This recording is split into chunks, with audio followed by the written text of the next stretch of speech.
ایک دفعہ کا ذکر ہے کہ ایک سلطنت پر ایک عادل بادشاہ حکمران تھا جس کی صرف ایک ٹانگ اور ایک آنکھ تھی، لیکن وہ حاکم کی حیثیت سے سخی اور قابل تھا۔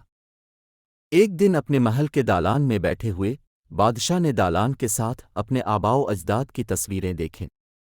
وہ بھی چاہتا تھا کہ اس کا پورٹریٹ بھی یہاں آویزاں ہو جو کسی مصور کے ذریعے پینٹ کیا جائے، لیکن اسے سمجھ نہیں آ رہی تھی کہ اس کی جسمانی کمیوں کی وجہ سے یہ کیسا بنے گا۔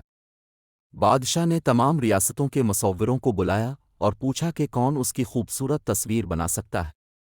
مصور اس تذبذب کا شکار تھے کہ بادشاہ کی صرف ایک ٹانگ اور ایک آنکھ سے خوبصورت تصویر کیسے بنائی جائے۔